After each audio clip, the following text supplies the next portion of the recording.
അതെ, പിടിച്ചു എന്ന് പറയാൻ ഡിക്ലെയർ ചെയ്തിട്ടില്ല.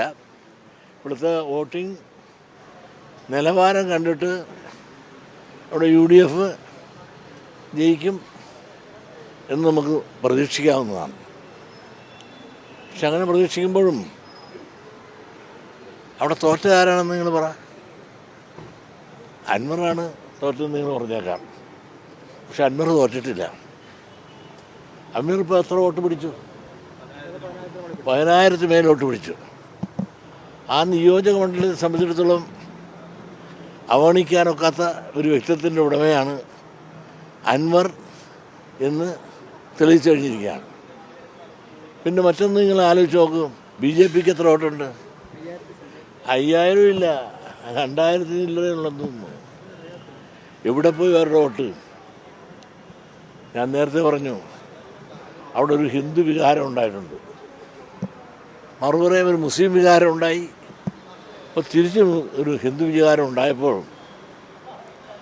ആ ഹിന്ദുക്കളായ ആളുകളിൽ നല്ലൊരു ഭാഗം ഇടതുപക്ഷത്തിന് വോട്ട് ചെയ്തു എന്നുള്ളത് ഒരു സത്യമാണ്.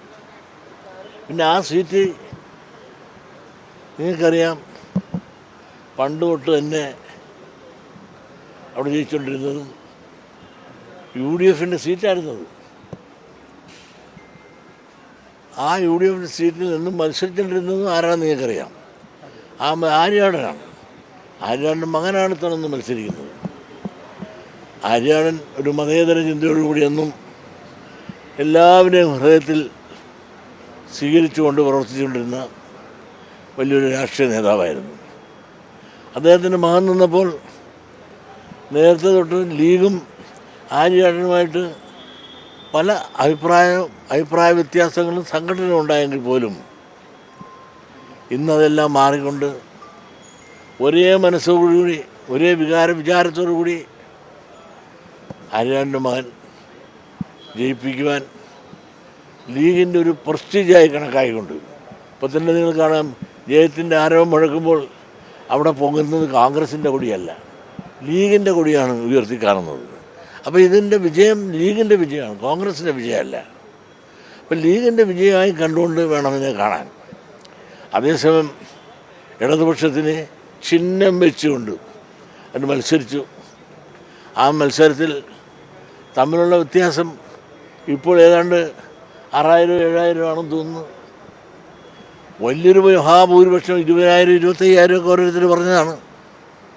ഇതൊന്നും മറന്നില്ല. 10,000 മുകളിലോ 15,000 താഴെയോ മാത്രമേ ഭൂരിപക്ഷം കിട്ടുള്ളൂ.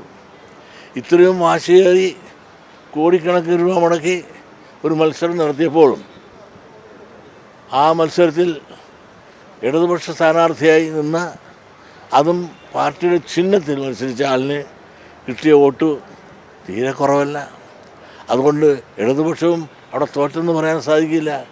ഇടതുപക്ഷവും സാങ്കേതികമായി തോറ്റെന്ന് പറഞ്ഞാലും അവർക്ക് അഭിമാനകരമായ വോട്ട് നേടുവാൻ അവർക്ക് സാധിച്ചിട്ടുണ്ട്.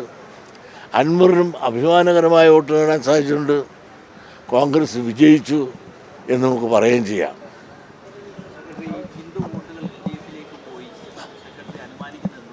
കാരണം ഇന്ന് BJPയുടെ വോട്ട് എവിടെ പോയി?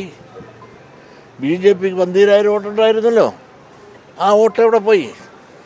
അത് കിട്ടുകയില്ലെന്ന് ഞാൻ നേരത്തെ പറഞ്ഞില്ലേ. കാരണം അവിടെ വികാരം എന്തായിരുന്നു? ഒരു മുസ്ലിം വികാരവും ഇളക്കി വിട്ടിരുന്നു ലീഗ്.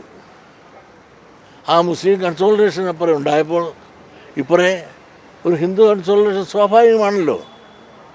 അപ്പോൾ BJPയുടെ വോട്ട് അങ്ങോട്ട് പോകും എന്ന് അനുമാനിച്ചു ഞാനെങ്കിൽ അത് ശരിയാണെന്ന് ഈ റിസൾട്ട് കാണുമ്പോൾ തന്നെ നിങ്ങൾക്കറിയാമല്ലോ.